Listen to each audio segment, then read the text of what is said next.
Hey partner, I'm Barry, your pocket crew chief, the very first AI-powered mechanic for sim racing. Got a car that's a little loose or tight? Just tell me how it's handling, and I'll whip up instant setup recommendations just for you. Want me to get even more precise? Snap a picture of your setup, and I'll fine-tune it to perfection. And hey, I'm not just about giving orders. I'll explain why every adjustment matters, so you can really understand your ride. I'll even teach you the science behind the setup. Ever wondered why the track bar is so important? I've got the answer.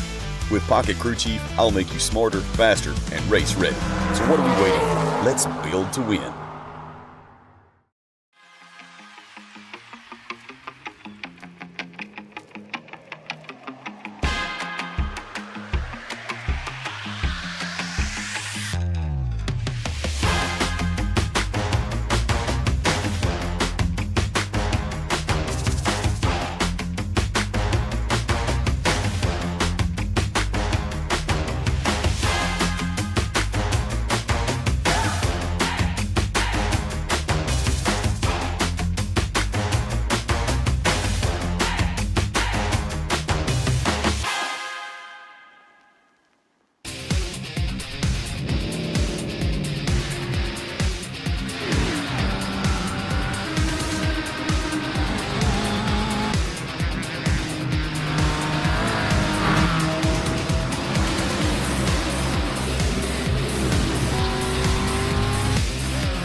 Ladies and gentlemen, welcome into Wednesday night. Sal Nicosia, Scott Shive, Colby Jordan here, bringing you the action tonight from Darlington Speedway.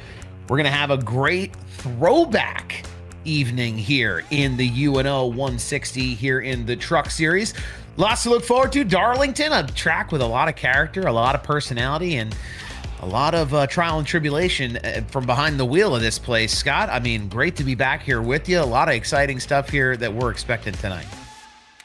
It's going to be great. I think we're going to have, I don't know what we're going to have. We could see two wide action. We could see drivers all over fighting for position, or we could see this race really single file out. We know that at times 1 and 2 can be really difficult to pass, and at other times it can be quite treacherous. I think both can be the same at the same time. Meanwhile, 3 and 4, you can run all the way down to the bottom. You could run all the way at the wall. Plenty of passing opportunity, plenty of racetrack to be run in 3 and 4. So really, I think it's going to be up to these drivers and how they decide to push this race and what times they get aggressive and what times they lay back.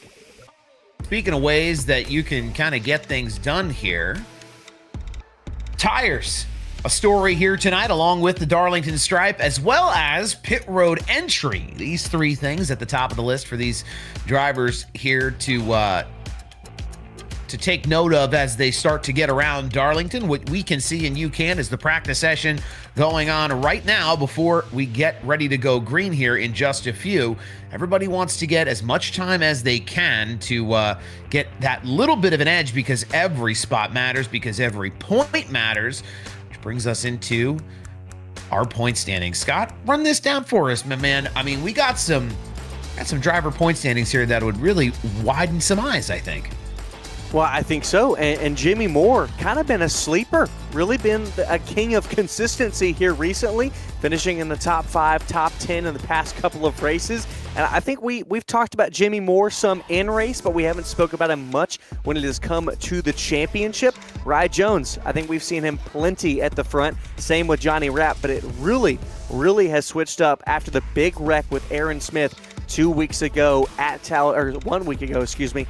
Talladega. Robert Ropes got some of that as well after his good run. Braxton DeWeese, he's been fairly solid. I think your top 5, they're really going to scrap at this.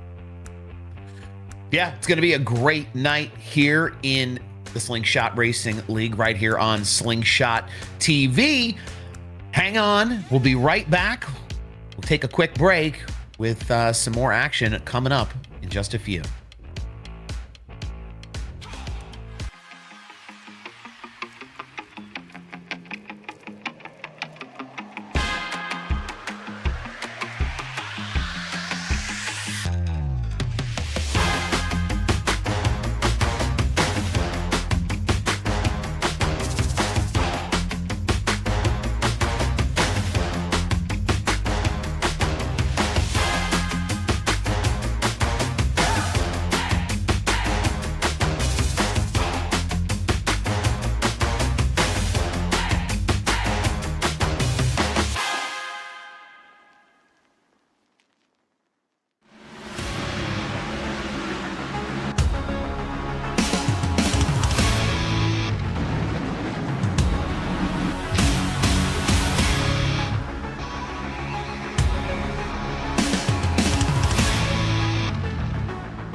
All right, welcome back to Darlington.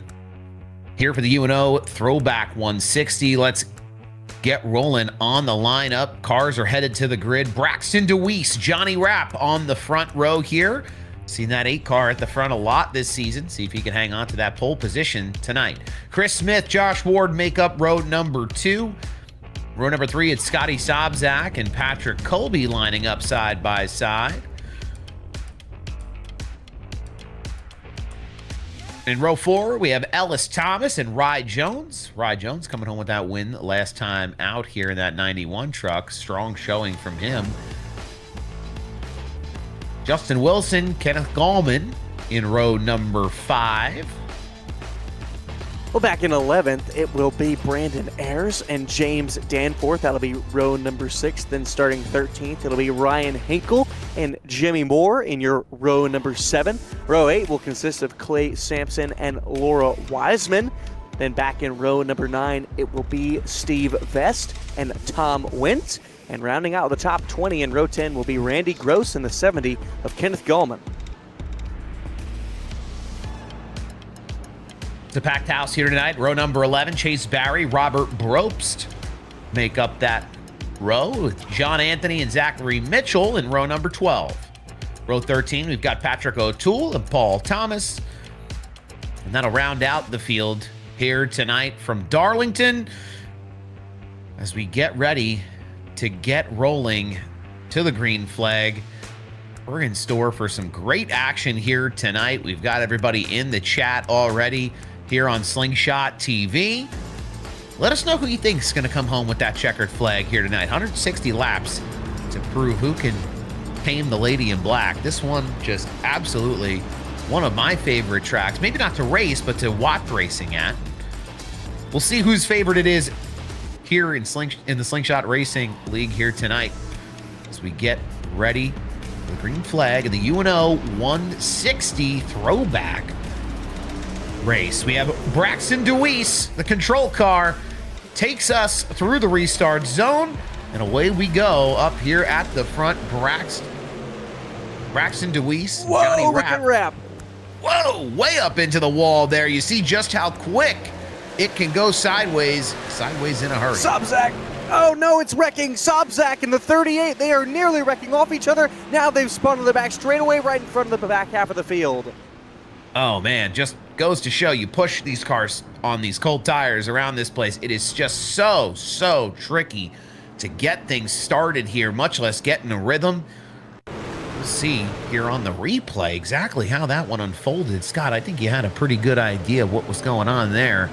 You got that Johnny 97 truck. Yeah, Johnny Rapp was already loose in 1. Then here, Sobczak loose off turn 2. Here comes the 38 Ellis Thomas. He was loose a little bit too, and then they just make contact, both trying to save the trucks. And then they both spin 16 of Brandon Ayers. Look at that move by Steve Vest. Barely making it through there. That was a great little bob and weave. He was running through the cones right there. Didn't look like anyone really got collected in that. And that was a great avoidance from the field behind because that happened right in the top 5. Yeah, if you could dodge a wrench, you could dodge a ball, you could dodge a truck. Those guys were slipping and sliding through to try to make it happen. And like you said, not a terrible amount of damage for those guys, but a lot of racing here again. Long night here from Darlington. I'm sorry, 118 laps from Darlington, 160 miles. That's my mistake there, confusing everybody at home. But yeah, it's just gotta get the race started to come home in that first position here, as this will definitely give some drivers a second chance. Johnny Rapp initially was up in that wall. That thing was slipperier than snot on a doorknob there as he was going through the corner, trying to just hold on to it, gets hung up on that wall. You just see how hard it reaches out and grabs you. Johnny Rapp, you never want to see a caution come out, but I'm sure he wasn't too upset that that caution ended up saving him a couple of spots there when the yellow came out and started flying. Yeah, Sal, I think that's a combination of aggression on the initial start, as well as cold tires. I think these drivers know that the best time to be able to make up positions is on that start, and Johnny Rapp was thinking, hey, maybe I can roll the top on the 8, out of turn 2, pinch him down, get him in an uncomfortable position, because you really can get really uncomfortable on that bottom line if the driver on the top plays it right, because in the same vein, driver on the bottom could squeeze you up and you may have to back out. But I think that was Rapp just trying to be aggressive off the start, try to maybe take the lead from the outside, and got a little bit slick into one for him, but he did a great job keeping the race car up under him. Drivers did good behind to check up. It's a very vulnerable area. When I saw him getting loose, I thought we were going to have a stack up center 1 and 2, and that would have been significantly worse than what we did see with Sobczak and Thomas.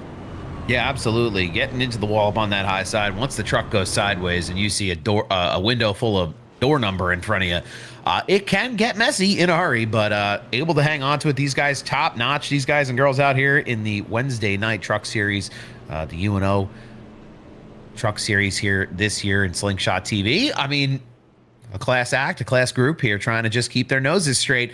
A little bit of damage for some of these drivers that got mired back. Ellis Thomas, that 97 of Scotty Sobczak, probably going to have to spend some time on pit road, but hopefully nothing too major as we see the pace car bringing us around. And Brandon Ayers, he was really the only truck not spun that did make contact with those two drivers, and he elected to not come into the pit lane. Yeah, decided to stay out, tempt fate just a little bit. It's going to be Braxton DeWeese, though, and Chris Smith leading this front row back to green. Green flag is out, and away we go. Chris Smith trying to get rolling there on the bottom. Can't quite get it done. It's Braxton DeWeese on that high line. Pulls ahead and pulls down. We know Braxton runs really well here. See how early he decides he wants to set sail. I think the action we're going to get is further through the package. You see puffs of smoke coming up off the wall, off the corner of the exit, or off the exit of the corner there. Apologize, as my goodness, your eyes are bouncing all over this field. Such tight quarters racing and all that door-to-door action. Then you have that wall that's up there making a problem for everybody. Is on board. You see the 71 there. That's Kenneth Gallman. Tap the wall right there. He's going to lose a spot to the 12 of Jimmy Moore, and Moore barely going to slide clear. And here comes the 7. Look at Clay Sampson. What a run he had off turn 2, capitalizing off the tightness of that 71 of Gallman. Yeah, Clay Sampson, that 7 truck, had a good run last week. Found himself in some good positions. He's got a ton of speed under the hood of that truck right now, just trying to make inroads back there toward the middle of the pack. He's running now in the top 10, making his way, making his presence known. We'll get a look here on board with 52 with Johnny Rapp. Johnny back there in 4th position right now, just settling in, making sure everything looks right, feels right, is right. After that early little bit of trading paint up there with the wall. Get a good look here now, too. That's Robert Brobst, the Super Speedway winner this year. Robert Brobst, Super Speedway specialist in that 5 truck. Had a great run at Talladega. So close. He was so close, but it was a great run by Rye Jones, and Rye Jones is continuing that great run, running up in 3rd. 71 of Gallman under attack again, but this time from the 84 of Laura Wiseman. She's looking down low, looking like you're in 3 and 4, that right now, early on, the high line is the way to go. That's usually the case. A lot of drivers will say, oh, whoa, we got a big slide. That's Tom Wint in the 82. He's going to go slideways. He's off the racing surface, though, so no caution. Yeah, big slide way down the hill there. Was able to lock it up, and not sure he was able to keep it off the wall, but able to keep it from coming back up from the bottom. Get a look here at the 82. Is he just, this is Darlington at its finest. Big, really good job trying to keep that truck off the wall, turning it back around, keeping the foot in the gas, but just had too much momentum, too much speed. He was running in the 15th spot in front of Robert Brobst, who we were just talking about. But the 82 will be able to keep going. He rejoins the field 25th, 6 seconds behind 24th place Paul Thomas. So he'll need a caution to get back in this game, maybe to get back into the top 20. Now, we're never wishing for yellows, but I'm sure the first one there early on wasn't the last one we're going to see here tonight, as we see some drivers slipping and sliding. And as these tires start to go away, one of the featured storylines here Darlington, I think you're just going to watch that high line get even riskier and riskier to run as the track starts to rubber in just a little bit. But yeah, I expect to see some slick conditions out there, you know, like the Northeast in February out down here in Darlington. Well, I think Laura Wiseman had a bit of an issue. She was battling with this 71 that we're watching along right now, who's under attack from Brandon Ayers in the 16 now, but she dropped from 11th to 14th. So the 84 had a bit of an issue while we were away checking out the 82 of Tom Wendt, but Brandon Ayers attempting to move forward in this event. He's right where he started in 11th position, but wants to crack the top 10. Speaking of Ayers, moving, Sobczak is as well. Go back to Ayers. Yeah, Ayers on the attack after being a part of that incident earlier on here. He was pushing the envelope with Laura Wiseman, trying to get a move made on this 71. Not sure if that funneled into the equation for Wiseman dropping back a few, but Ayers absolutely up on the wheel right now, trying to make the most out of it after that early little bit of a incident. You see him getting all the way up, using all the racetrack.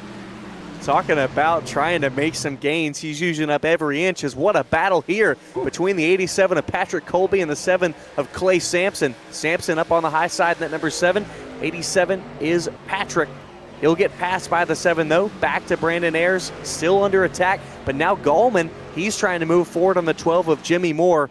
And we just talked about moving forward. We talked about Scotty Sobczak. I'm also going to talk about Johnny Rapp. Started 4th on this restart after dropping from his starting position of 2nd. Well, now he's just under 0.2 of a second behind your leader of Braxton DeWeese. You see just how tight the quarters are here as we see Gallman now going door to door with Jimmy Moore, the points leader here in the Wednesday Night Truck Series. You see Gallman up there on that high line, gets the job done, stuck his nose in there and made it work. You're going to see Brandon Ayers try to do that same thing. Jimmy Moore giving them the opportunity to take that high line just a little bit. He's kind of leaning down about middle lane almost on a couple of these corners. But it's gonna cost him if he keeps it up, as Ayers is definitely on the move. Gallman definitely on the move. Be interesting to see now if he chooses to play a little defense, change that lineup. So Gallman moving forward, Jimmy Moore under attack now from Ayers. Ayers just going to tag the wall there, but I really don't think it affected him. Maybe helped him turn the truck just a little bit. There is that little bit that you might question, Sal, that might be able to say, hey, if I tap the wall just this little bit with my right rear quarter, it might actually help me. But that's a dangerous line to tow. Yeah, I'll tell you what, I'm going to be the jump scare king tonight, because every time I see a little bit of smoke, a little bit of spark come up off that right rear, you never know just how hard they're hitting it, unless you're in the truck, obviously, but it can go so wrong so fast. But it is true, Scott, like you said. I mean, you get just a little bit, it can help slow the truck. It can give you a little rotation. It's definitely not something you want to count on, as we see Jimmy Moore getting in the wall there a little bit. But yeah, it's definitely not something you want to count on, as you see Jimmy got up there in the wall, slowed him down a little more than he might have wanted it to, and Brandon Ayers sneaks by on the top line. Jimmy going to lose a couple of spots here now as well. James Danforth gets by him as well. Robert Brobst sniffing right up behind the bumper of that 12 truck as well. So unfortunate for the 12 there, moving the wrong direction here, as we have the 7 and the 87. Boy, we have quite the battle happening here between these two. It's Sampson and Colby. They're just running door to door. It's been going on for about 6 laps now, these two, and it's allowed Kenneth Gallman, who was more than a second back, to be able to close in on these two, because they have not been able to decide this position.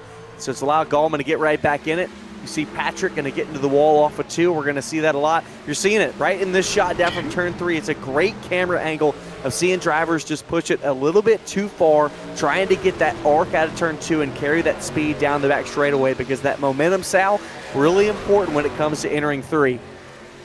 Yeah, you're going to need every little bit of momentum that you have, but not so much that it takes you into the inside wall, as we see Sampson now getting a little bit of a gap. But I'll tell you what, Patrick Colby attacking, driving that thing down the hill. His tires must be yarping just a mile a minute here right now, as he continues to do battle with Sampson. Drifts up the track just a little bit.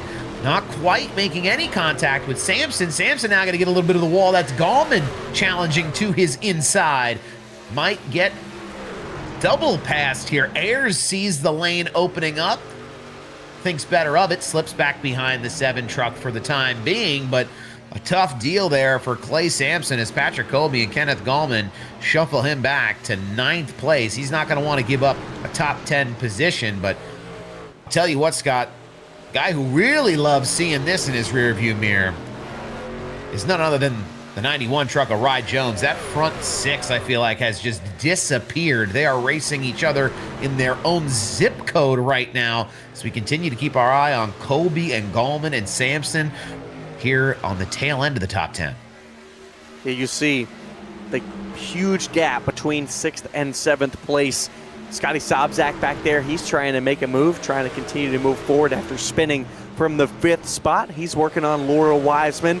Really good run from Scotty. He had a little bit of tail damage on that rear deck lid, but he was able to come into the pits, get all that fixed. I would say that he likely has little to no damage now, and I think that's showing in how strong this truck is, being able to move into the 14th spot. Now, we've got a wreck with the leaders. Justin Wilson, Josh Ward, as well as Johnny Rapp. They're all nearly in it. Rye Jones goes from 6th to 3rd. I was just looking at how they were running all 0.2 of a second between all 6 of them. They were just riding. We look away in the mid-pack for 1 second. 3 out of the top 6 are wrecking. That's going to have some major implications here. The first real big one of the night, big enough as you see the 56 going to take the brunt of this for the most part. Gets down. Josh Ward there getting a little bit of a piece. I'll tell you what. Oh, man. Able to keep, there's no wall in that corner. Not the worst damage we've seen here. No, but track position, that's going to, the further we get into this race, the harder it is going to be able to make up spots. I think Scotty Sobczak is our best showing of how quickly you can do it, and he's making good time. But I really think that you need to be up at the front of this pack if you want to be in it. Drivers choosing 24 laps is enough time. They hit pit road. 3 sets of tires available tonight.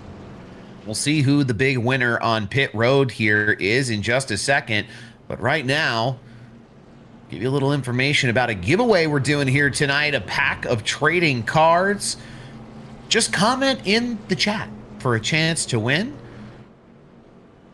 I see everybody popping off in here already. Hopefully our audio's cleared up. I see somebody commented that we sound like we're repeating, but hopefully that's cleared up and it's not sounding too sticky for you now. But a lot of fans in here racing their favorite drivers on.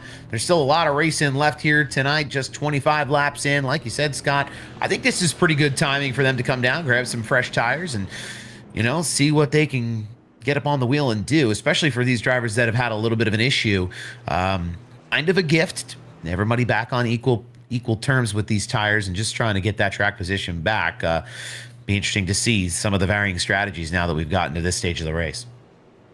2 drivers electing to stay out. They were 2 drivers that were battling for that 7th and 8th spot later on, and it is Colby and Sampson.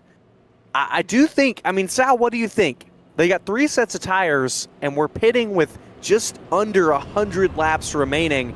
You've only got 2 left if you're everybody else. It's a 50-lap run on tires. I kind of like the idea for Colby and Sampson. I think it relies on them getting a caution within the next 15 laps. I think if we go long on this, they're going to be in a really bad spot and lose track position fairly quickly.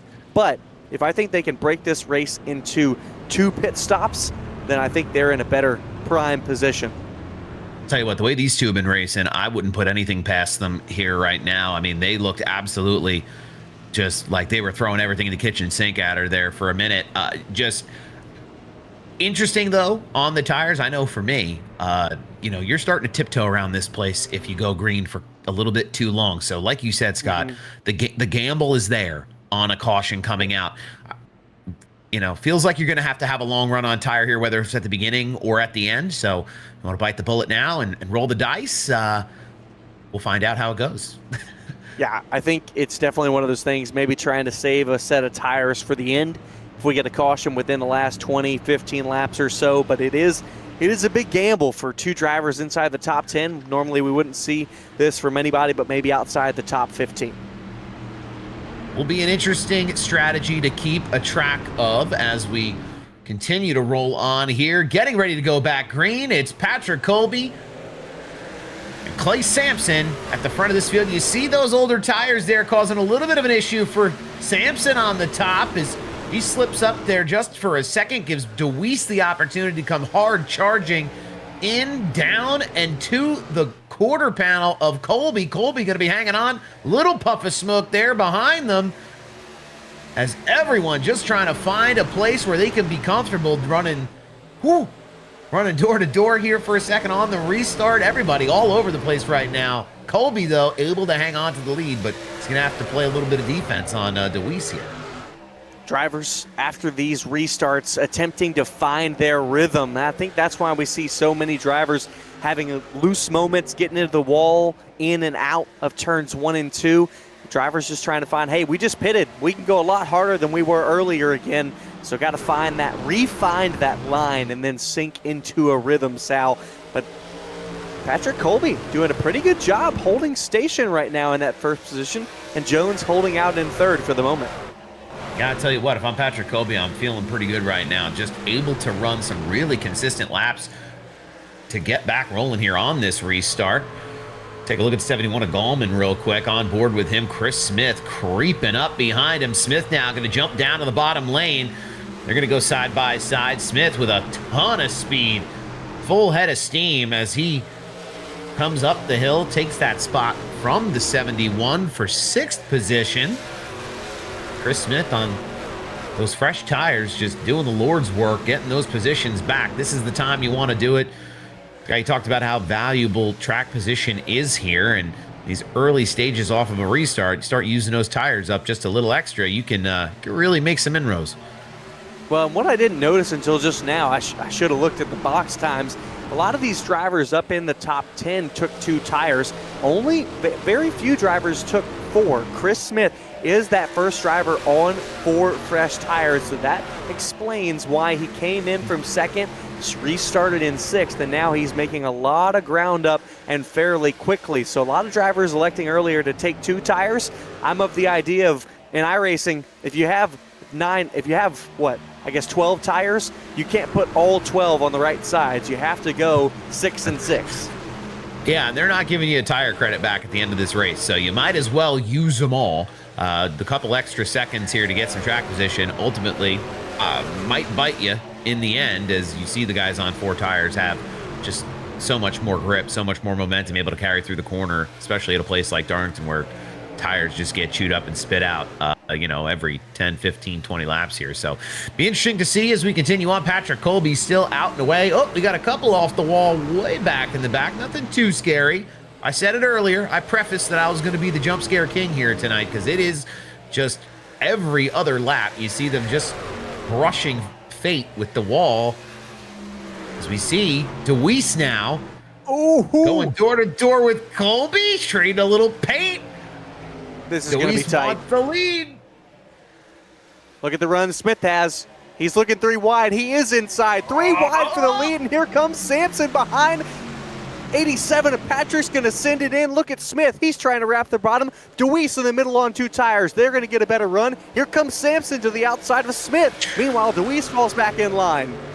What a sequence there as we saw those 3 drivers try to make it work. Colby on the high line with the momentum comes out, reigning supreme at the front of this pack right now. Deweese thought he had something there, but I don't think he thought Chris Smith was going to come sneaking up on the bottom there and make it 3 wide.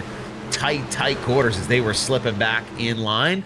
That battle, I don't think that's the last we've seen of these guys as we see Chris Smith make that move on Sampson. Now he's going to jump down again with those 4 tires, just absolutely ripping and roaring toward the front of this field. He's going to make a move on the 8 of Braxton Deweese, going to squeeze him up just a little bit. Deweese in the wall. He's going to slow up just a little bit, enough for Chris Smith to get away and take that 2nd position away from Braxton Deweese. Man, what a move. What a great job from Chris Smith. Now he's under fire again. He's on the attack. Under fire is the 87 of Patrick Colby, and I don't think he's going to have much of a fight for those 4 fresh ones, and he won't. He's already gone. DeWeese, the hole is open for DeWeese. He's looking for second once again. We've seen these two do battle. If they stay in battle, Chris Smith will be able to run away as a huge moment once again by DeWeese. Big wiggle there as the two of them were going side by side. Braxton DeWeese just trying to hold on to it, making it work as Colby gives Colby the opportunity to get away now, and it's going to be the 8 of DeWeese and the 7 of Sampson that are going to do a little bit of battle here. But I think it's really Braxton DeWeese versus himself as he tries to just keep up with the front here, not get himself into too much more trouble, losing any more spots here. He's very capable of getting to the front of this field and leading this race. But like you said, the track position is just so valuable. It's not ideal when you end up getting caught out and losing a couple of spots. It's not ideal, and I say it's important. You definitely don't want to be starting back from 20th, but I think Chris Smith is proving that given strategy calls, you can definitely make plays, you can definitely make gains. Now, I think Smith is do you really want to judge yourself fully off of him? Because before the pit stops is, wow, Sampson gets the wall big again. Rye Jones to the inside.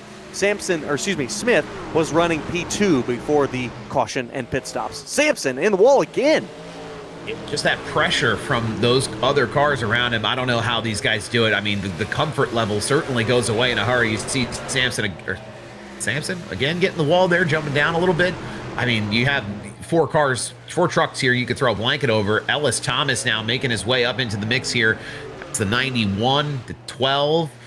Everybody behind Braxton DeWeese. Oh, as we see one jump out of line there. Not too much. Yeah, Gallman, not too much damage. No harm, no fouls. He continues to race alongside of Brandon Ayers. This is a lot of action all over the racetrack here right now as they try to sort it out. Everybody knows the tale here as we get rolling here, lap 40. I think we're really seeing those tires starting to affect Clay Sampson. And I think watching him and Patrick Colby battle it out earlier on before this initial caution and the pit stops, I think we're seeing how hard the two drivers were running when they were battling with each other, and seeing that Patrick Colby did a much better job of conserving those tires than Clay Sampson did, because Colby's holding second. Meanwhile, Sampson is down to 11th. Yeah, this is a heck of a battle we're having here. Everybody trying to hold on to those tires all around the racetrack. See drivers even further back in this field. Robert Brobst making a move there. Another hang on the wall. Couple of hard hits on the wall there. I'll tell you what, there will not be a undented right rear in this field tonight. Ellis Thomas trying to make a move now on Braxton DeWeese. Ellis managing his tire situation. He's going to look to make a move on the bottom. Nope, not quite. Biding his time, making sure he's in perfect position to not just get door to door, but make the pass, complete the pass. Like you said, battling side by side here can just take so much away from you over the course of a handful of laps. And you see Ellis timing that one just right and sails it off in front of the 8 truck of DeWeese and takes over in that 4th place position. Well, Sal, of the 6 drivers that elected to take 4 tires that last pit stop, 6 of them are in the top 7. Yeah, it works. Who knew?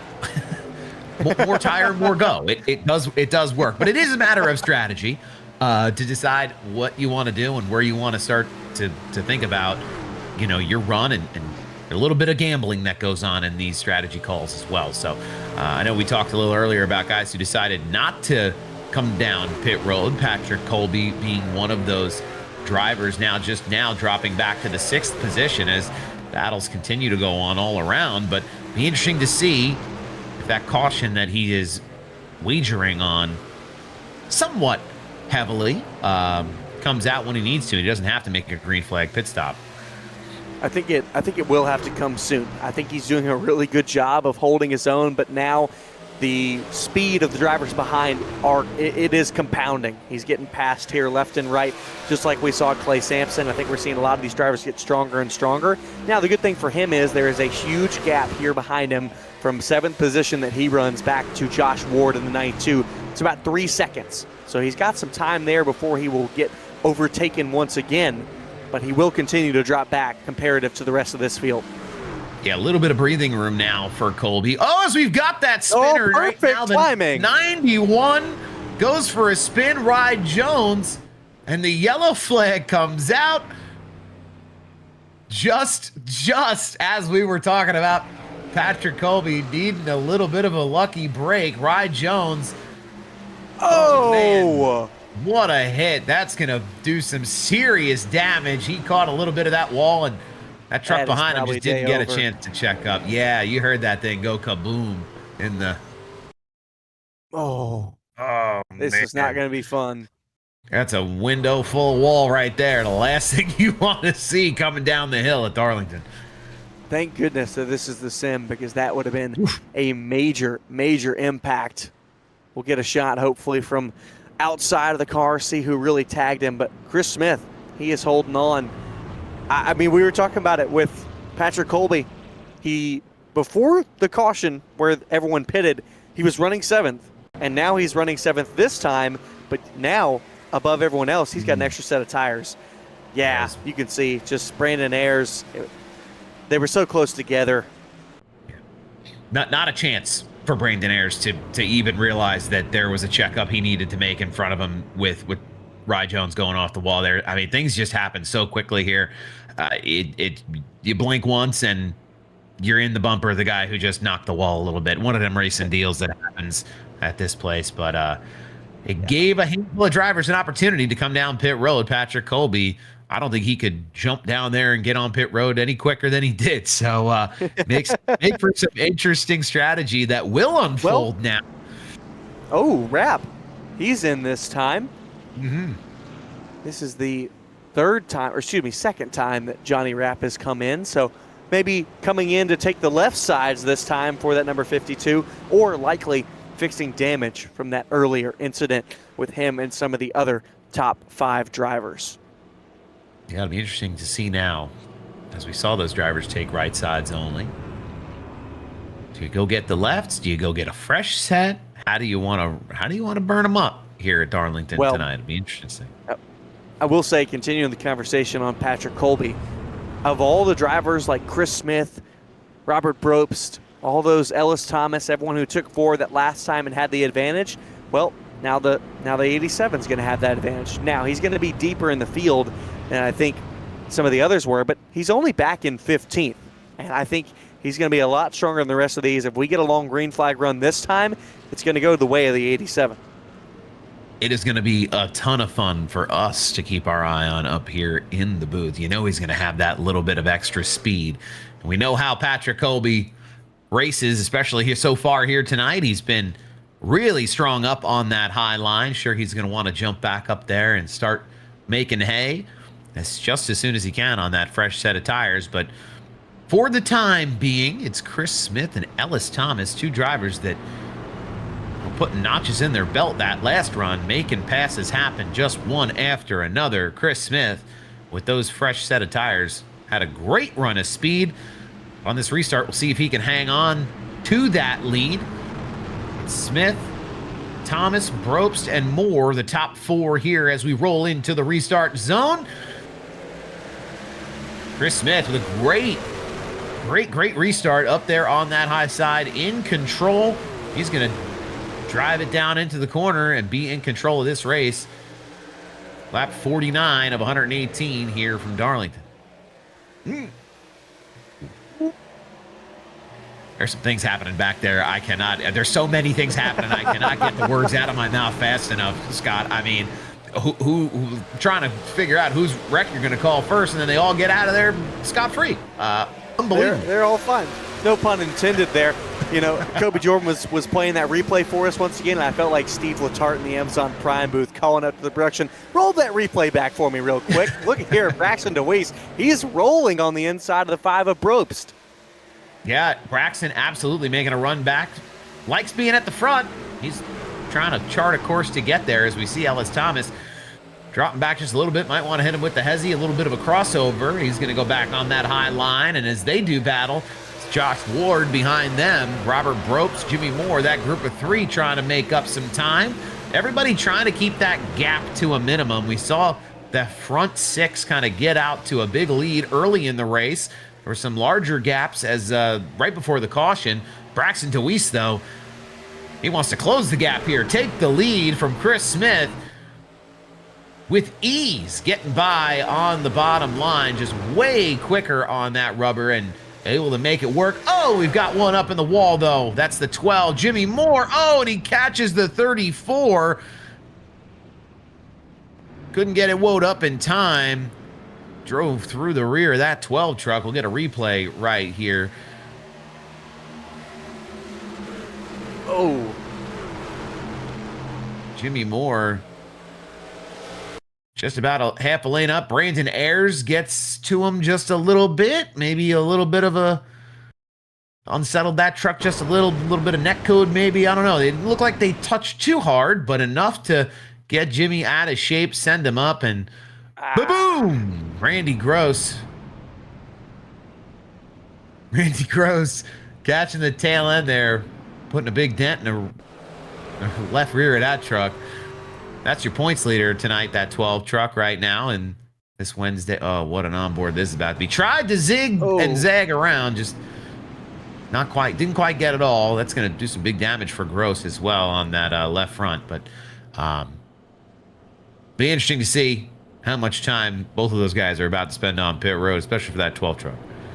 Yeah, Sal, I think there for Randy Gross, I think he was just thinking that the 12 was going to continue to roll down the track, and he held the brakes.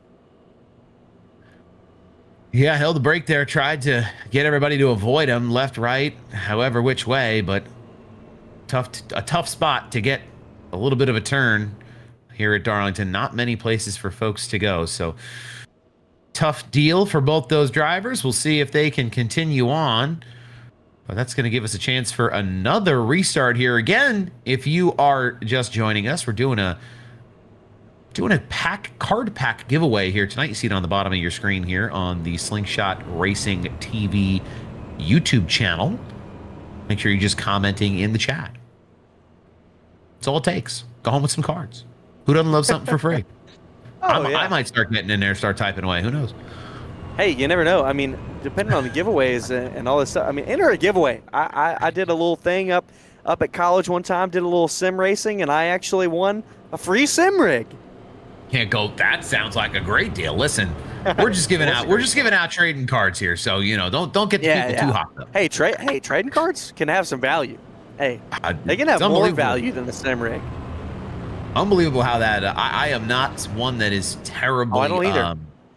Not terribly initiated in the NASCAR or motorsports trading card scene, and it's really unbelievable just how dedicated those folks are to collecting and trading and reselling and all these different things. Makes the sport that much more interesting. Now, diecast, that's a whole nother story, but we give those away from time to time here as well, so make sure you're tuned in each and every week for the great racing and for free stuff. If it's for free, it's for me. You know what I mean? So back under pacing here as we finish our shameless plug for free things. Braxton DeWeese made that big pass on Chris Smith. He's going to get that outside lane on this ensuing restart now. Josh Ward, Ellis Thomas, Johnny Rapp, Robert Bropst, the top six that will contend as we have the pace car off, rolling up through and into the restart zone. Green flag is out, and it's Braxton DeWeese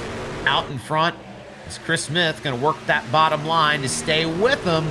It's a good restart for Chris Smith. We've seen how that bottom line gets a little stalled out, but able to keep it rolling, but not rolling quick enough for Josh Ward on that top line to take advantage. Whoa, got a couple. Oh no, the 5 in the wall. Robert Bropes around. A big hit for him into the wall. That's Phillips. Patrick Colby going for a spin. A handful of trucks collected.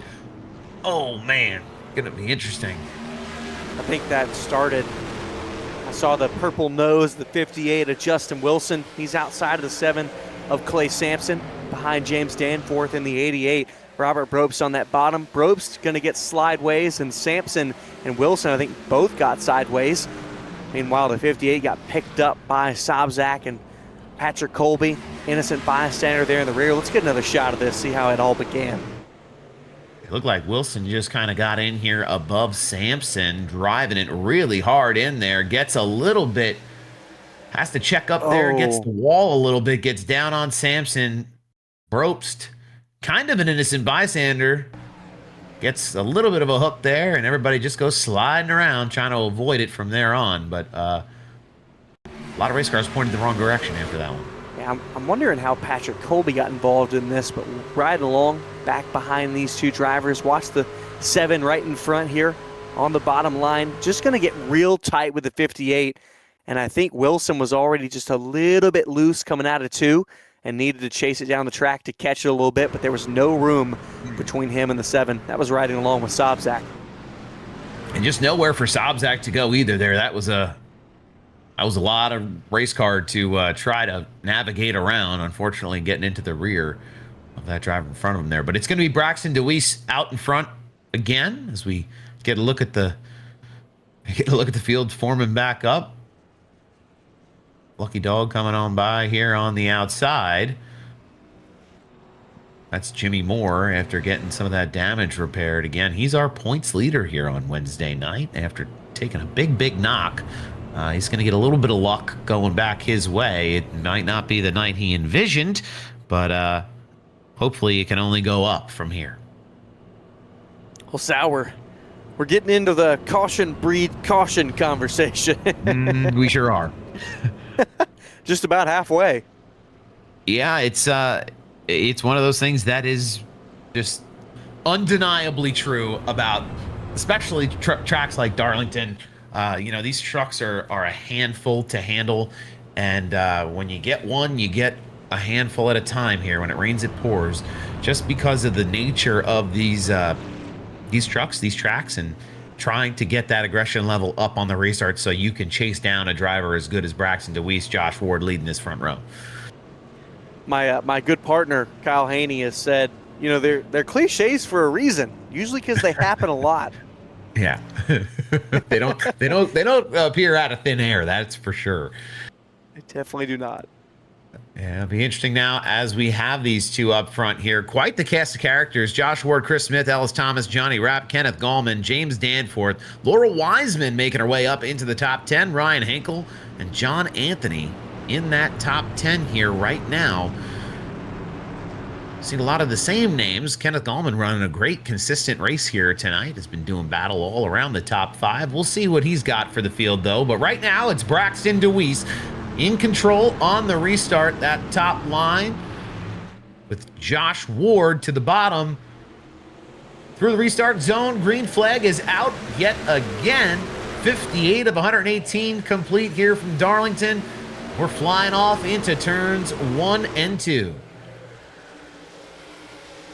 Smith falling back a little slowly, maybe wondering if on that first run where he took the lead with these 4 fresh tires is, whoa, Danforth, he's going to go around. Oh, and Justin Wilson involved again and hard into the wall, and 88 of Danforth's going to get slammed again. Patrick Colby gets involved once more. Jimmy Moore was slowed. Don't know if he had any contact. Steve Vest, he's trying to get the truck turned around. Let's take a look back. Danforth inside of Kenneth Gallman, right in front of Laura Wiseman. Off turn 2, it's been the tight spot. Just a loose moment for Danforth. Gets tight with the 84. And the 84 coming back down the track, trying to save it. And Wilson going to get tagged by the 22 from behind and goes spinning hard. Oh, it's Jimmy Moore. Ooh, that did not look good. We got a lot to dissect here. A lot of beating and banging happening right now. A lot of bumpers and fenders out of shape. Just looked like, as you said, just that corner gets so tight. You see the 58 there getting a big hit into that inside wall. That's a meatball for him for sure. Everybody's coming down pit road here now, damaged or not. Everybody going to get their stuff looked at, tires, damage repaired. I mean, it is that was a tough deal for everybody.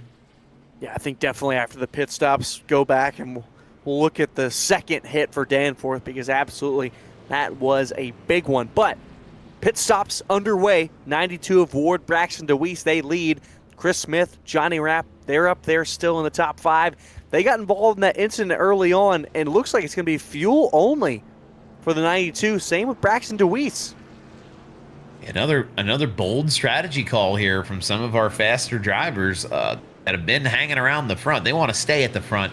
That track position, ever important here at Darlington, as you see them taking that alternate pit. I would call that an alternate pit strategy, just going for fuel here. But what do I know? I'm up in the booth, not behind the wheel. You're right. I mean, I'd say the same thing about me. I like what Chris Smith is doing. Took 4 tires again. First driver to take 4. Ellis Thomas did the same thing. We saw them march up to the front. Now, Smith was dropping back just a little bit on those last 2 runs. And maybe that was cold tires, them trying to get heated up, or maybe he worked them a little bit too hard in the first run. But I like bolting on 4 tires here, especially when you're the first one to do it. Yeah, it's an interesting kind of shift that we've seen here tonight. We talked early about how Patrick Colby, was the driver who stayed out after the first caution, was going to gamble on getting another caution.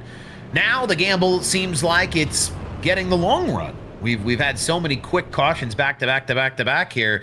It really throws a wrench in some of the strategy for some of these drivers. Chris Smith, though, I think, from my seat, taking all 4, that is going to be the preferred way to get around this place if we can avoid the yellow flags. As had a couple drivers stay out here, as we see the order up at the front here shuffle around. But it'll be Josh Ward, Braxton DeWeese, who we're going to keep our eye on the closest, I think, as we get ready to get rolling here in just another lap or 2.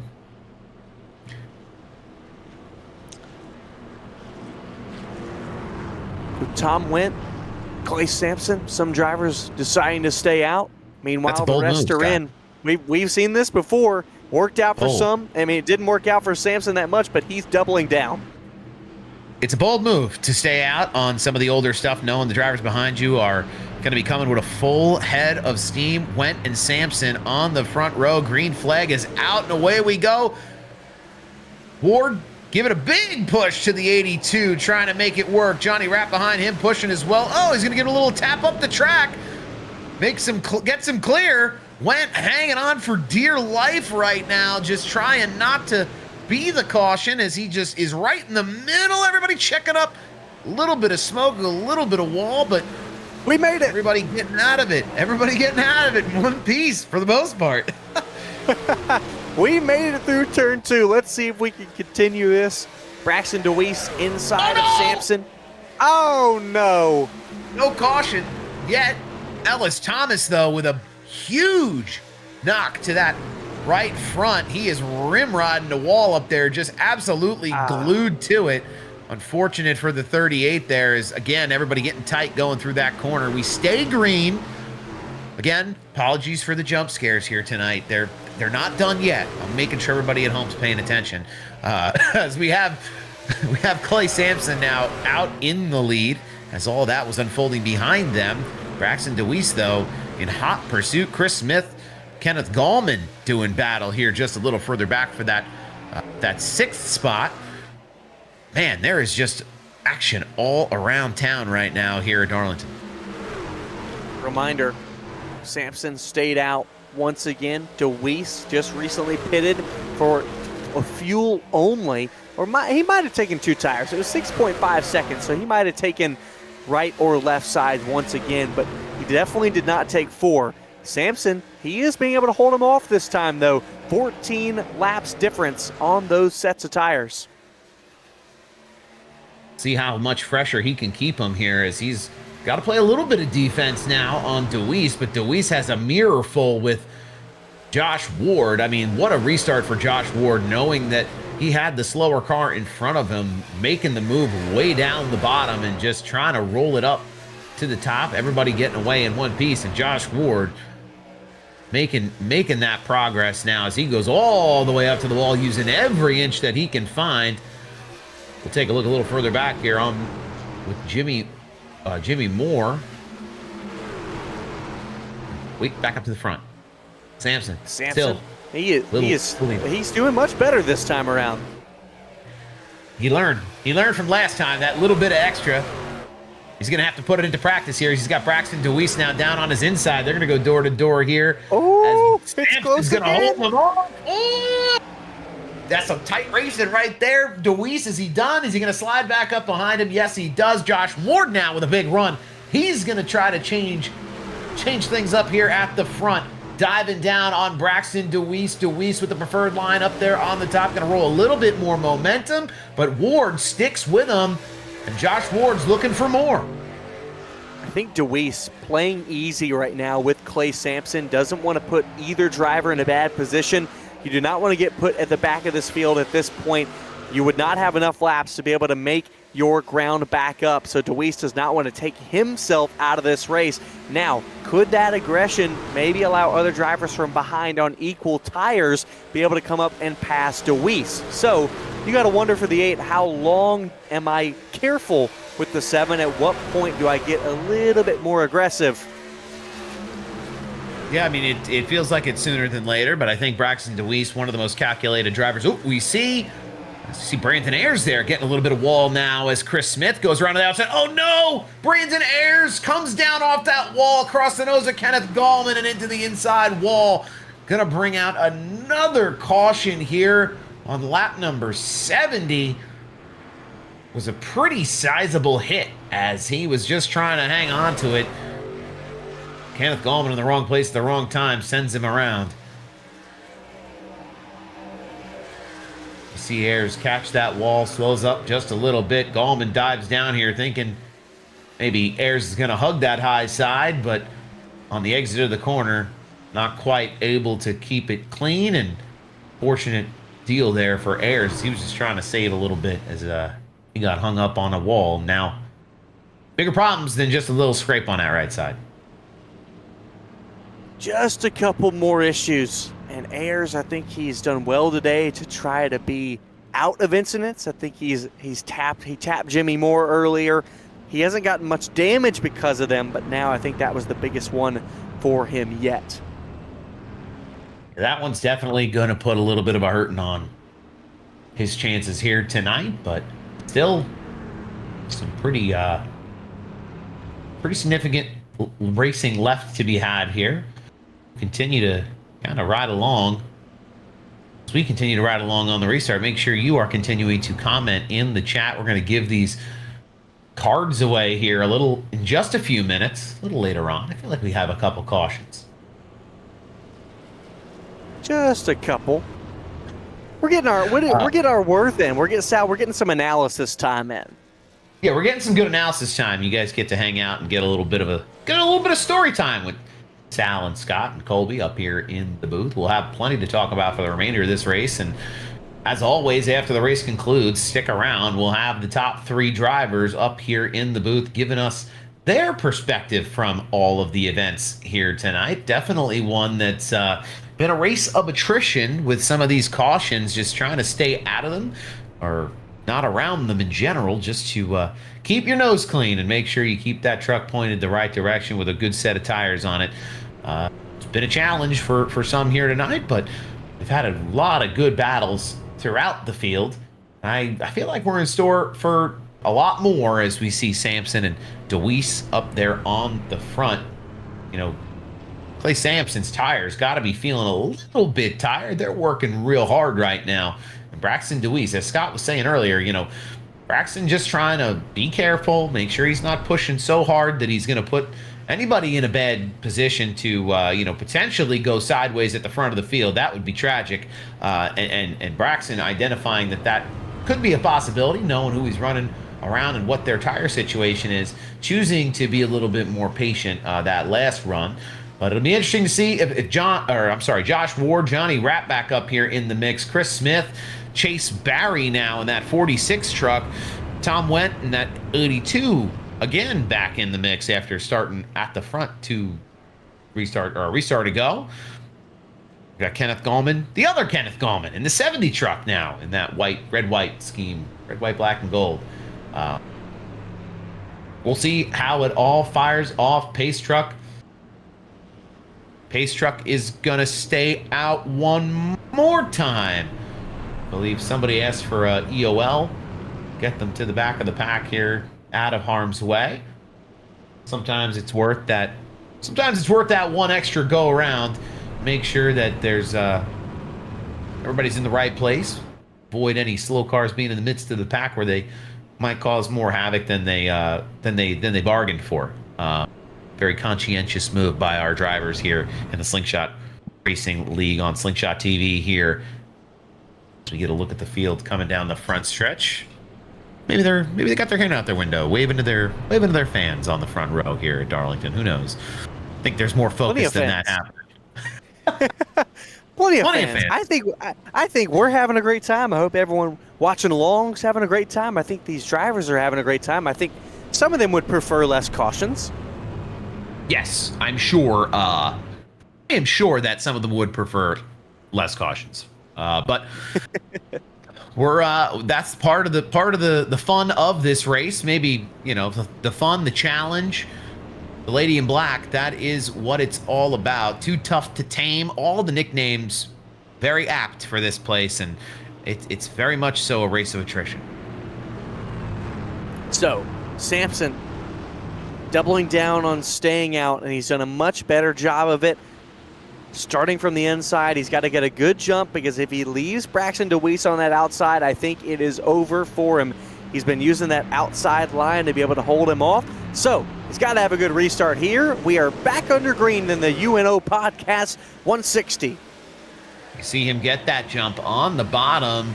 Not quite able to get away from DeWeese, though. DeWeese going to charge hard back up on top, going all the way up to the wall. Josh Ward filling in that gap behind Braxton DeWeese in that 8 truck. Little couple of puffs of smoke there off the wall at the front as they are working hard to get around Clay Sampson. Sampson, though, able to hang on to P2 Josh Ward, going door to door with Johnny Rapp. Ward, I believe, caught a little bit of wall. He shoots the 52 of Johnny Rapp down, tries to make some space there. Whether Johnny was looking to give it to him or not is another question. There was a lot of wall. Oh my goodness, Josh Ward! Oh no. That's a big hit. Down the backstretch wall, no caution. Being able to keep enough pace, all drivers behind able to avoid. Whoa, yeah, they could not see that 92. We are still green, but the 92 of Josh Ward, that could be a day ender for him. Johnny Rapp was just the inside, got that 92 sideways and hard up into the outside wall. You have to think that little bit of beat and bang in there that those two were doing ahead of that incident. I don't think anybody was cutting each other a break there as they were battling for that position at the front of the field. Johnny Rapp just right where he needed to be to get that spot for himself, but it unfortunately was exactly where Josh Ward needed to be as well. As you see them again make a little contact. That's a big hit for that 92 of Ward. Not sure how detrimental that damage is, but I'll tell you what, that right front probably ain't feeling so good right now. Definitely not. I think that's one driver moving up, one driver moving down, trying to go for the same amount of real estate.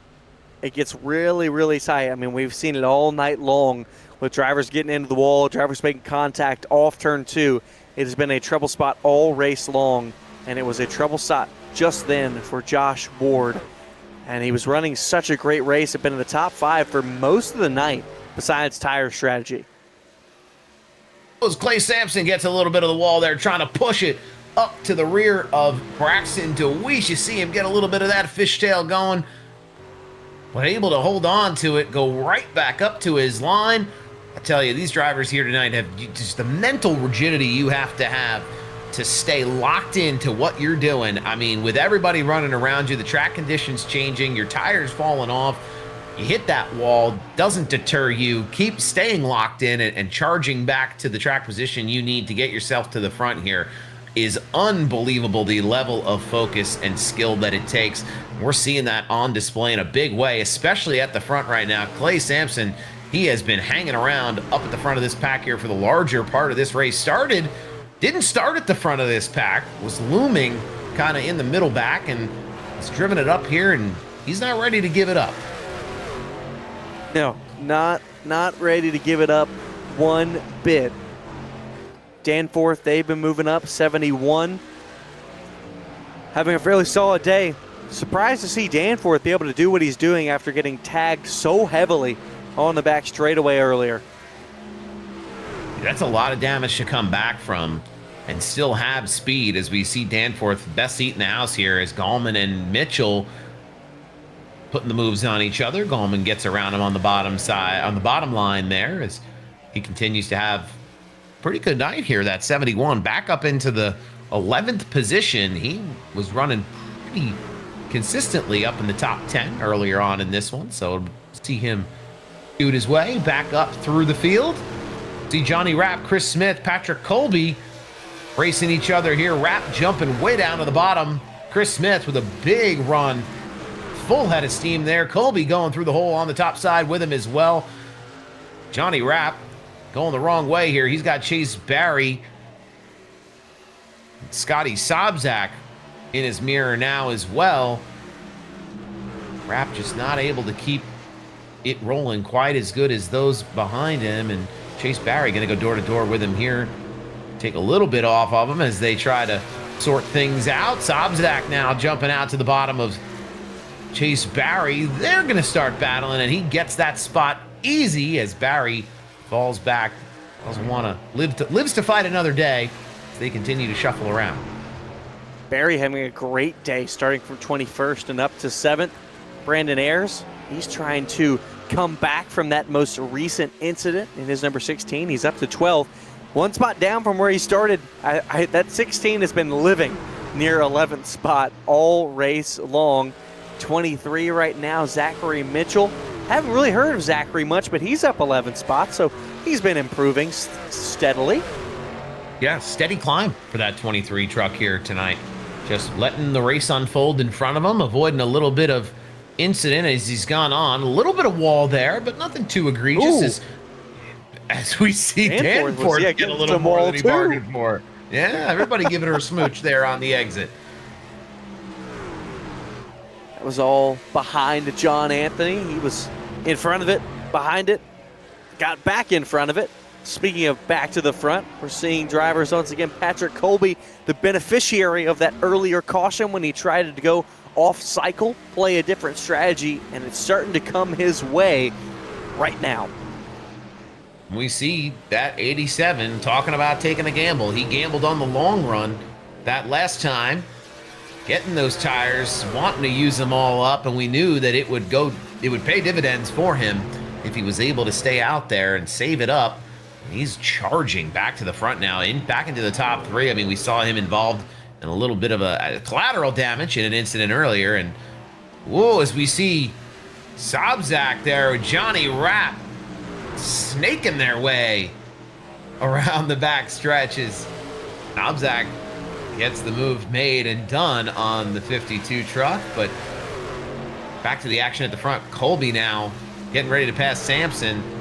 Sampson held on to that lead just with tooth and nail, just as heavy as he could before Braxton Deweese come up and around and snuck it out from underneath of him. You have to think that 7 truck's feeling it in the tire right now.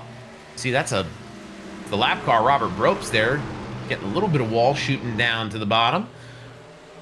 Colby going to give this a shot again now, using the lap traffic as a little bit of a pick on Sampson. They're going to almost go 3 wide. Chris Smith sees an opportunity, goes way down to the bottom.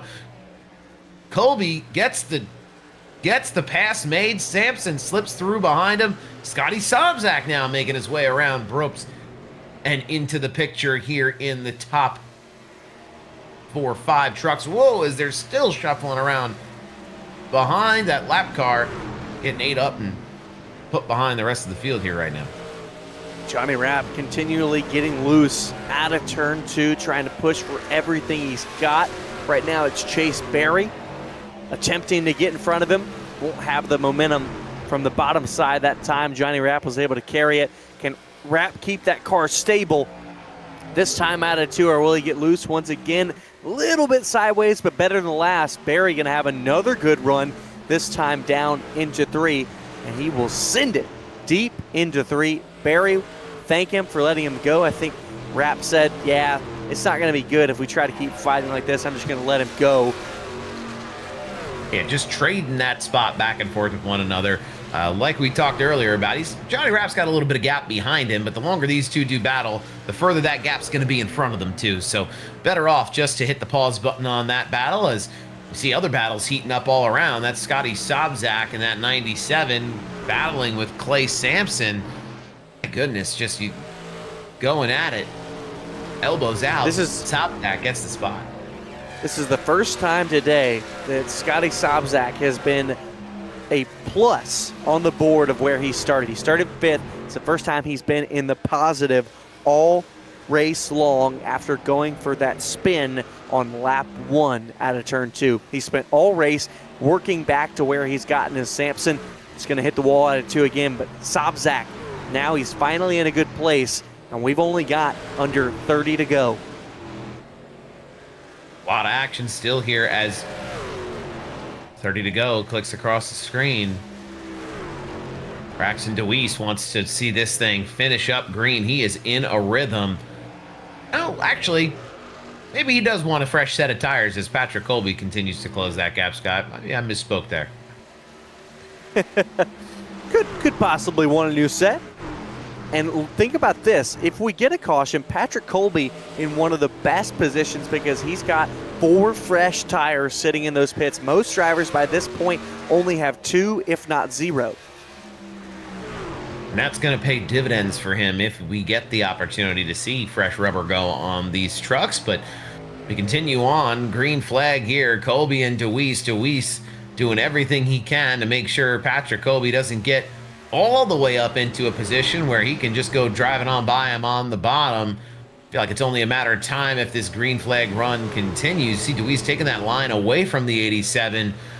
2 drivers who are just really talented racing for this lead right now. Putting it all out there on the line as they know the laps are ticking down. Laps ticking down. 23 to go this next time. Sobczak, what a performance he's putting on. Gets past Chris Smith. DeWeese has done a great job holding off Colby and Sobczak so far on these 2 tires, but I think at some point he's going to succumb to them. Here comes the 87 to Colby, back on the inside. Can he get it done this time? Man, he's going to go door to door. Little bit of trading paint there. DeWeese, though, getting the better end of it on that high side. Rolls down the hill back in front of Patrick Colby. You got to think Colby is feeling the pressure now with Scotty Sobczak breathing down his neck as he knows he needs to make this move on Braxton DeWeese, or he could be looking at the back bumper of the 97 here in just a handful of laps. So see him jump down there to the bottom, try to take a little bit off the left rear of Braxton DeWeese. They head into the corner, just about evenly matched. DeWeese able to roll a little bit more speed, nose to nose. They're drag racing around Darlington right now. Oh, and Scotty Sobczak gonna get a big run now, jump down to the bottom. He's gonna back out of it real quick, keep a good run here into turn 3. DeWeese, a little bit loose there into turn 2. Lap car of Laura Wiseman on the bottom. She's not going to play a factor. Patrick Colby back to the lead again. Man, what a patient handful of laps there for Patrick Colby, as he knew he could make the move happen. Just needed to really be deliberate about the move he wanted to make, and he's going to get in front of Braxton DeWeese and out and away a little bit here, getting a gap going now as Scotty Sobczak is next up to make this move on the A-Truck. See that A-Truck just tires starting to fall away, really impact that performance. What a perfect strategy play. Had a little bit of luck with it with the fall of the cautions, but you cannot applaud the 87 enough for how he has played this race and how it played perfectly to his favor. And again, I'll mention, he's still got a 4 set of tires. He's got a fresh set of tires more than anybody else. And so if a caution comes out, he's going to be in a prime position, not only as the control car, but with fresh set of tires. Yeah, it's going to be interesting to see if we get the opportunity to see trucks with that fresh set on. 19 laps to go. Will they all be green flag? I think that's the big question on everybody's mind. We look around right here at hear trucks hitting the wall. Uh-oh, Zach Mitchell in a little bit of a heap with Robert Brobst. Mitchell way off the racetrack, though. Doesn't look like it's going to bring out a caution. He's going to pull it down. Remember, Probst was a lap car. Zachary Mitchell was trying to pass him on the high side, and Zachary got really, really tight off turn 2, slapped the wall, and came right down into the 5 of Probst. Good on them, though, for keeping it down low, not interfering with this awesome green flag run that we're having. While we were looking at that potential caution, see Scotty Sobczak up there in that second position now, running really strong, trying to make a run back to the rear bumper of Patrick Colby. He's going to need every lap he can get to make that happen. Chris Smith in the wake of the 8 of Braxton DeWeese now in 3rd position. With that set of tires he's got on that truck, I'm sure he'd love to see. Ooh, hold on. What? We got a little bump, a little dive down there from the 97. I feel like every other lap we see drivers just catch a little bit of that wall, give us a little scare. Just a little bit. Jump scares all evening long. Looking at the lap times right now between Sobczak and Colby. Last time it was a 10th slower for Colby. So Sobczak able to move in slowly, but he's got a second to be able to make up and only 15 laps to do it. What a run we're going to see here as they continue to roll green. Patrick Colby, a little bit of a lead now. Just over a second out in front of Scotty Sobczak. Maybe managing that lead a little bit, trying to make sure he can go the distance with 15 to go. You see Chris Smith continuing to work on Braxton DeWeese, just not quite able to get close enough to him to put the move on him. Chris Smith, though, rolling down the hill. You see him just getting quicker and quicker every single lap. So, see Scotty Sobczak. He had a problem at some point. Lost. Yes, he dropping spots here. Time. Is he still? No. On my no, timing. He's back. He's back on the pace. He's back on the pace, but he's about half a second off. He was closing in. He was a second into the gap of Colby. Gotcha. But now he's 1.5 seconds back. So at some point had some sort of slip. He is behind a lap car of Steve Vest. So maybe having some trouble passing the lap car of the 60. Yeah, saw his name light up bright red on my timing and scoring here on the screen, and which is never good. never a good deal, but nothing too detrimental. The timing and scoring playing tricks on us up here in the booth for me right now, but you see him continue on. Caution. Big wreck off of turn 2. That's the 22 and the 82 getting involved with each other just a little bit. Hear these guys over the headset talking about it, recapping the incident as we'll get a replay here right now. A whole bunch. Brandon Ayers getting into the rear of the 82 there. Gets shuffled down. The 82 holding that bottom line. And everybody just grabs the wall. The 82, the 22 coming off the wall into the 82. Sends him up. Bring out a caution. And while we see this with 12 laps to go, I mean, really going to change the complexion of this race. We've run over 15, I want to say over 20 laps on this set of tires. So you got to think that if anybody's got any tires left, you're going to take them now. Yeah, everything you can put on them, you need it right here. Speaking of right here, right now, let's give away that pack of trading cards. I think we've seen a lot of chatters here in the chat tonight, and a handful of really dedicated viewers. E. Brown 8534, congratulations. It's you, my friend. We'll get you some more information here after the broadcast is done, but with only a handful of laps to go, you can expect yourself to go home a winner regardless of who you're cheering on here in the Slingshot Racing League on a Wednesday night. As we see everybody coming down pit road, well, everybody, but a lot of people coming down pit road, checking up all over town. Almost a little bit of an incident there, but everybody making it safe as we'll see strategy come into play. Interesting. Surprised to see Sobczak and Colby not come in. Now, there was a lot of strategy going on tonight, Sal, so I could have been wrong in that Colby and Sobczak took their third set of tires at that most recent caution prior to this one. So I could have been wrong in that they didn't have a set in the pits, and this could be to their detriment, this caution, but maybe they think, we're going to have 8 laps to go. That's enough time. Just hang out there up at the front and try to fight it off. We saw how some of these cautions bred cautions earlier in the race. You never know how long of a green flag run we will get, especially with the laps ticking down now under caution. It's a gamble. Do you see that green flag run come, or do we end up wadded up in a ball here off the exit of turn 2? That's why we do the racing. It's a bit troubling that only the top 4 stayed out. Yeah. Excuse me, top 3. So Colby, Sobzak, Smith. So there's not really a big buffer to the drivers who came in and pitted that time. And I will say, I'm looking at it, everybody behind them took 4. So I guess strategy worked out, and I was not calculating it correctly in that it worked out if there was no caution for the 97 and the 87. Same with Chris Smith. Since that caution has come out, it looks to be now that the favor has gone to the drivers like the 8 and the 52 and the 46 to Chase Berry.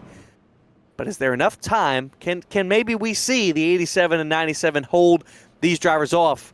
I think if they get into a battle with each other, Sal, it's a definite no.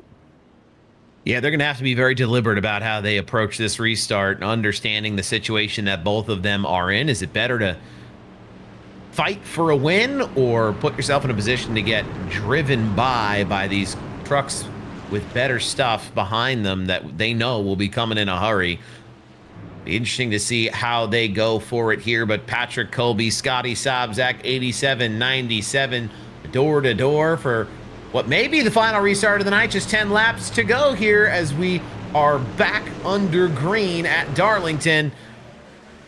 You see Colby getting a big run there on the bottom, enough for him to get out and clear and away. Not quite. Scotty Sobzak on the high line, and they are going to do battle. You see Braxton DeWeese. Oh no, we have a spinner in the rear. The 88 of James Danforth is around. Danforth is around. Another big hit for the 88. This is certainly going to shuffle things up here as Braxton DeWeese was able to get a position. I believe he'll be scored in P2 for the next restart now on that fresh set. As we see what happened here with James Danforth just having to check up a little bit for the truck in front of him, and Clay Sampson just tags him just a little bit, sends him slipping down and takes a big knock on the nose there, coming back up into the wall. So fortunate incident for James Danforth as he was battling for some spots. You see it there again, just really tough. And then I believe that's Paul Thomas getting into the rear of the 82. Two separate incidents. Yeah, they're just wrecking. Flat out. Well, I think this is definitely at the detriment of Smith, Colby, and Sobzak. Yeah. I think it might be okay for Sobzak, but I don't like that DeWeese is going to be able to start on the front row with me, because I'm going to have to get a monster restart. And the thing is, with no choose in iRacing, Sobzak's going to be on the inside. DeWeese is going to have the upper hand on the high side. I'll tell you what, 4 fresh tires and a top line restart here. Things are looking up for Braxton DeWeese. He's been in the mix here all night long, playing the tire strategy along with everyone else, but he's in a position right now to capitalize in a big way if he can keep it all held together on this next restart. And if you've ever watched Braxton DeWeese race here before in this league, you know that he's pretty good at that stuff. He is pretty swell when it comes to that. Not his first time. So, let's see. Look into the field who's having great runs. Chase Berry continuing a great run, hanging out within the top 5. Points leader Jimmy Moore, he's recovered, but he's only in 13th, so I wouldn't say it's a great day. It could have been a whole lot worse for Jimmy Moore after some of the scrapes we saw him take early on in the race. I'm sure he's going to try to squeeze every position he can out of the next handful of laps here as they continue to click down. But that points lead might be a little short-lived, but you never know. Just able to keep himself in the mix, and he's run really consistent throughout the year, and consistency is king when it comes to this style of points racing. So see where he ends up finishing here tonight. sure he was looking for a better result, but that's why we have a lot of races still left on the schedule here on Wednesday night, so he'll have plenty of opportunity. So we see the pace car now. Want that pace car to pull off. I want to see us get to the end of this. This is going to be crazy. 5 laps to go. I have a feeling that we have not seen our last caution. I have a feeling you're right. As much as I don't want to see it, I don't either. Yeah. Old tires, new tires, aggression for the win. Too many factors at play. A lot of pieces in the Darlington puzzle here right now, but Scotty Sobczak, Braxton DeWeese up here on the front row, that top line. Chris Smith, Johnny Rapp behind Braxton. So we see Scotty Sobczak get a good jump there on the bottom. Be interesting to see if it's enough to clear. Yes, he is out and away. Got a big push there from the 87 of Patrick Colby, as now Colby is door-to-door with DeWeese as they go through turns number 1 and 2. Sobczak gonna have a mirror full here in just a second. They're fanning out all over. As you see DeWeese now battling back on the high side. You see just the difference the tire delta really makes. He goes around Scotty Sobczak almost like he's standing still. Sobczak out there on that older set, and DeWeese gonna set sail right now. Oh, but they're wrecking big time in the back of the field. Steve Vest almost looked like he was gonna take flight. That's a big knock coming off of turn 4, and Scott, you're right. I hate to say it, but we're back under caution. Yeah, we are. And we'll see what happened. Steve Vest inside of Danforth, and it looked like it really started with a big moment from John Anthony. Maybe there was some issues there, yeah. They were shifting I think he through. it looks like he slowed up. Not on purpose, but Steve Vest and James Danforth both were carrying much more speed out of turn 4 than the 22 of John Anthony, and they both just caught him. And Danforth was behind, and it was just not enough time to react. Yeah, one of those deals. I mean, we've seen it all night long. Just unfortunate at Darlington. It happens in the blink of an eye, the way this track is configured. Once somebody gets a little squirrely in front of you, there's not a lot of places to go to avoid it. So see just how crazy things get as we continue on. Only 3 laps. So how much more crazy can we have? I think we're losing some daylight on the opportunity for crazy, but Braxton DeWeese, I don't think he wants to see too much more crazy happen. He is in the lead here now. He's going to be going up against Scotty Sobczak on the restart here again when they get themselves filed back up. But be interesting to see if anybody's got anything for that 8 truck. I really think they won't. I think I think DeWeese is just in a perfect position. He's got the 2 drivers on old tires right behind him that will serve as a blockade, really, to anybody behind. You never want to say it's done and dusted. It's never over until the fat lady sings. It sounded, like I said, a lot more outright than it is. There's a possibility for anything. Race is never over until that checkered flag flies, but I would say the driver that is sitting the most pretty would be the 8.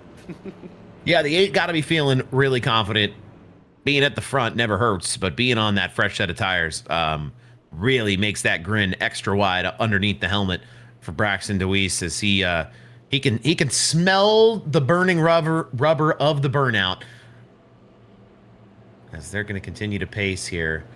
Going to be tough for anybody to really throw anything at him. Behind him, Scotty Sobczak, Patrick Colby, though, great runs here tonight, trying to tempt fate with some of the tire strategy. It looked like they had almost had it just right, but DeWeese able to make the most of what he had and beat him at their game just a little bit better on that strategy. I think that's one thing I love about Darlington, and I've loved about this race tonight. There's been a lot of different strategies. Drivers have chosen to do a lot of different things. I think it's been very entertaining for us, the fans as well, being able to figure out, okay, who's coming through, who's falling back, who's holding station, and how's it going to work out when the checkered flag falls.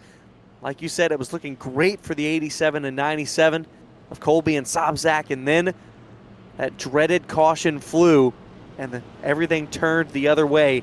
The tides swung to the way of drivers like DeWeese and Barry. Barry's in a good spot here that if the 8 gets a good jump, Barry could follow him through, and maybe Barry could get clear of those drivers on old tires, and maybe he could have a shot at this. Yeah, it's interesting to see what will happen here. That top line, the dominant line. These drivers have kept us guessing all night long, whether it's tire strategy or exactly how aggressive they want to be on restarts or throughout the field. This is going to be their last shot to get the job done here. As we see Braxton DeWeese, Scotty Sobczak, yet again leading this field up into the restart zone. Just about to put the cherry on top here from Darlington. Green flag is out. DeWeese is away, and exactly what you said. Chase Barry following DeWeese through that bottom line, getting stacked up. A little bit of bumping and grinding there as you see Scotty Sobczak slide right up in front of the 16 of Brandon Ayers. Ayers going to drop down, hit him with the crossover move. You see Patrick Colby now wants to make that move on the 97 as well. Johnny Rapp trying to fill that hole on the bottom as well. Man, that was a tight. Look at him just drive through. How they don't make contact there. Johnny Rapp, 2 for 1, white flag in the air. Johnny Rapp putting the move on him, getting around both the 87 and the 97, driving it up into P4. Braxton DeWeese, though, can he hold on? Chase Barry breathing down his neck through the final 2 corners. Braxton DeWeese has held that wheel all night long, played the strategy just right, and off the exit of turn 4, it's Chase Barry pushing it too hard, goes for a spin, and Braxton DeWeese wins at Darlington. Major pile up after the start-finish line. And Chase Barry really was wheeling it off turn 4. Went for that spin, as you saw, and Brandon Ayers was actually able to get in front of him by just 0.02 of a second. So in that final corner, Brandon Ayers finished second. A driver that we said all night was hanging out in that 11th position. Saw him in some incidents, and at the end, Brandon Ayers snuck up upon us, finishing second. He had a strong front to back to front evening here as we went through the gauntlet at Darlington here tonight, but it's Braxton DeWeese coming out on top. We're gonna get a look at a little bit of his burnout here and get ready for some interviews here in just a moment. Make sure you stick around here. What a show from Darlington here tonight for these truck drivers. I'm sure there's going to be some disappointed drivers going home. There were a lot of drivers caught up in incidents and a lot of banged up, beat up trucks, but it'd be interesting to hear the perspective of some of these drivers once we get the opportunity to chat with them.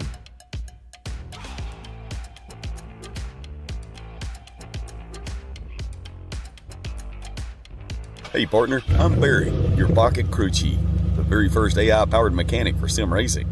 Got a car that's a little loose or tight? Just tell me how it's handling, and I'll whip up instant setup recommendations just for you.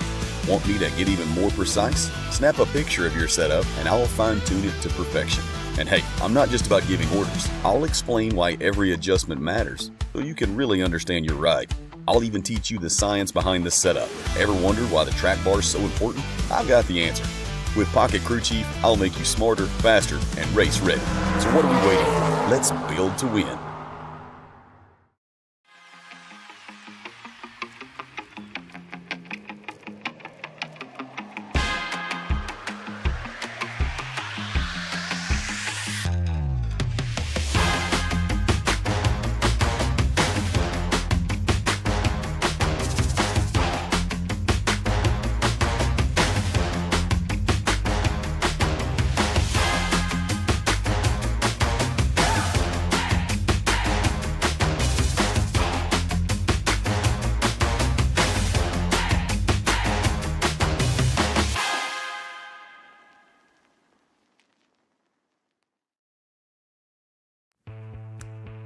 All right, welcome back to Darlington Raceway here, the UNO 160 throwback truck race on a Wednesday night.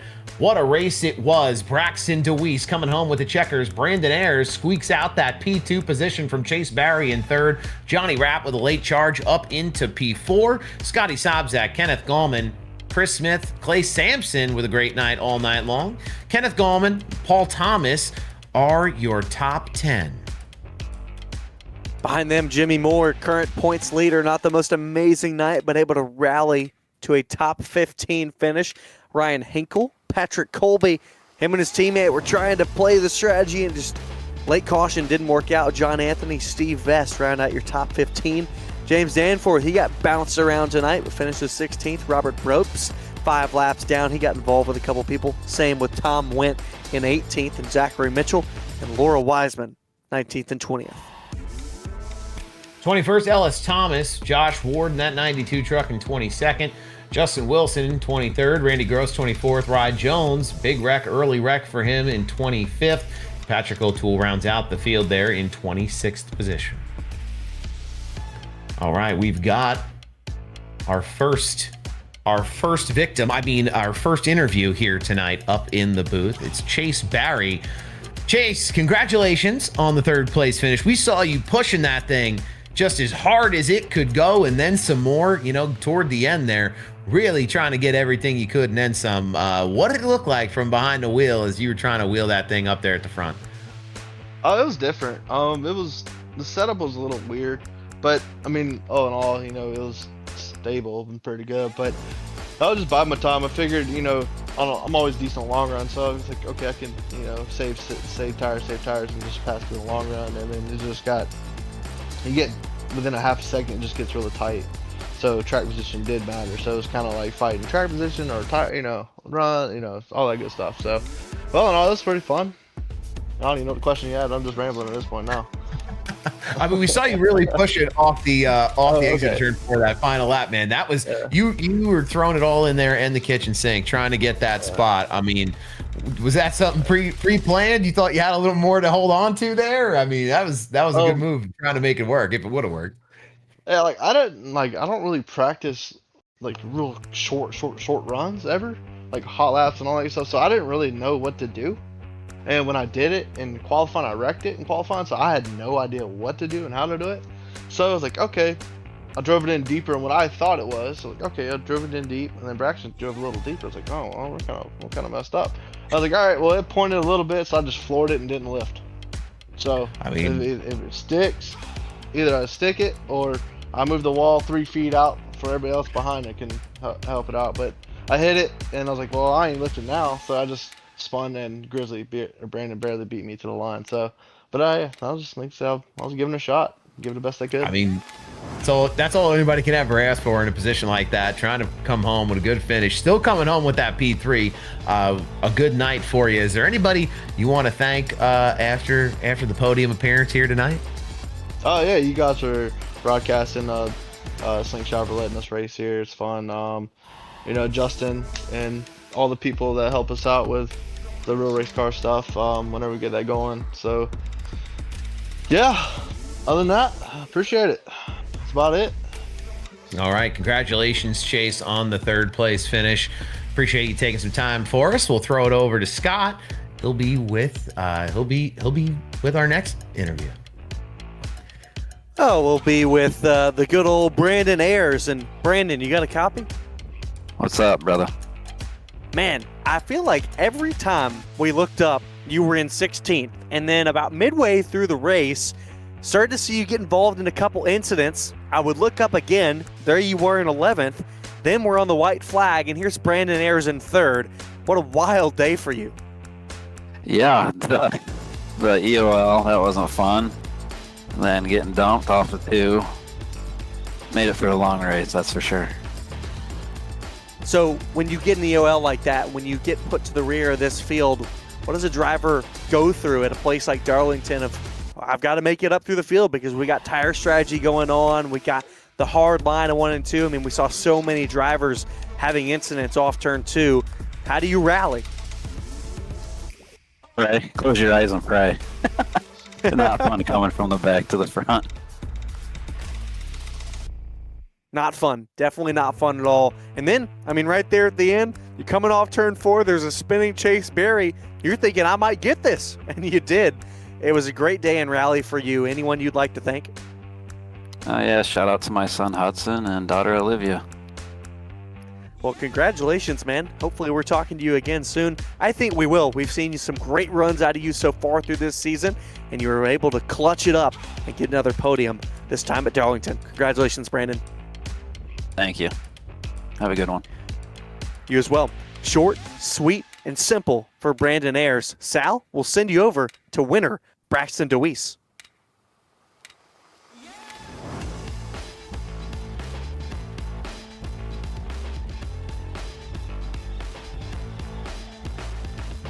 Well, Sal might be having some internet issues or vocal issues, but we can't hear him, so I'll chat with Braxton. Braxton, what's up, man? You in here? Yeah, I got you. Oh, what is up, man? Look, what a wild night for you as well. We talked about it. Tire strategy was a huge thing tonight. What was your game plan going into this race tonight?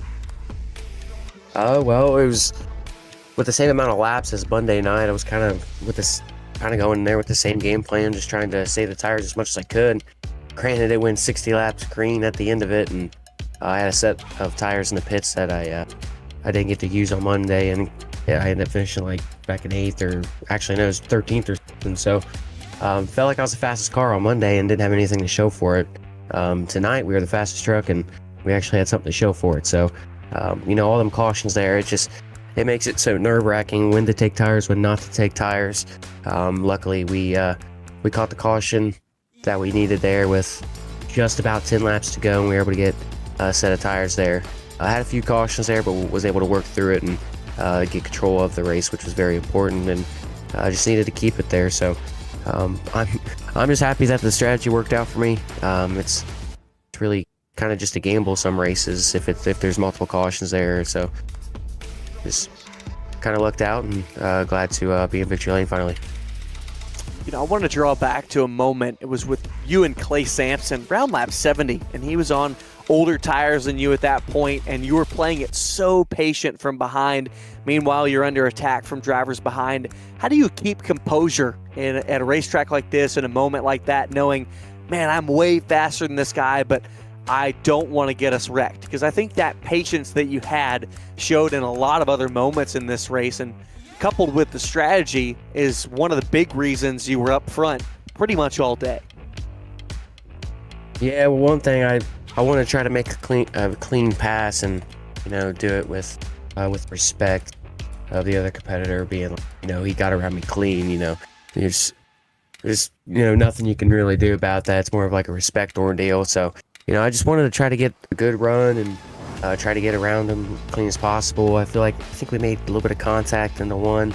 I'm not too sure if he was right up on the wall or not, but it's just so hard going into one when you're in the car on the bottom to keep it up there if you don't make it to where they have just the lane. So that was the roughest part, was to make a move into one. You kind of had to make it in 3 and 4. I feel like we're off of 2, but I just wanted to be patient with it, because if you push too hard and try to get around somebody that that you're quicker than, and you're just going to burn your tires up, and they're going to end up driving away. I've had that happen too many times, just especially knowing that we don't have all the tire sets in the world either. So it all just comes together there, and you just got to make sure you take care of your stuff, especially with the limited tire sets, like I said. But been enough of these races to where I should know what I need to be doing, and you just got to execute it. But nonetheless, just happy I was able to take care of my stuff and put myself in a position at the end to go for the win. Anyone you'd like to thank tonight? Yeah, most definitely. Big shout out to Ghost Train on the car. It's kind of like a throwback but band week type ordeal with Slingshot this week at Darlington. We usually do the throwbacks, but they decided to go with the bands. And I actually have 2 bands as sponsors. On Monday I had Wood and Nickel Band, and tonight I had Ghost Train on the car. I don't know if I've gotten a win with them on the car yet, but this is like the first main league that I've had them on the car, so pretty cool to have them on there. And it's the truck, I should say. The body's a truck, but in reality it is a car. You get what I'm saying? Anyways, it's a 1996 John Nemechek throwback. It's the 30th anniversary of his death, so it's pretty cool to be able to get the win on 30th anniversary. An unfortunate anniversary, but cool to be able to get it on it. So Big shout out to Ghost Train for getting the win for them. Also, big shout out to Interstate Ford, 3 Ups Ice Cream Shop, Steak Time, Dewey's Renovations, Superior Sim Racing. Use the code BDR5 for 5% off over there. Elevated TV, Wooden Nickel Band, Evan Pieta Designs, who created this. I appreciate him. Philip Wraps and Graphics, Our Pizza House in Winchester, Indiana, and Beaver Contracting for sponsoring the Roadster to Anderson.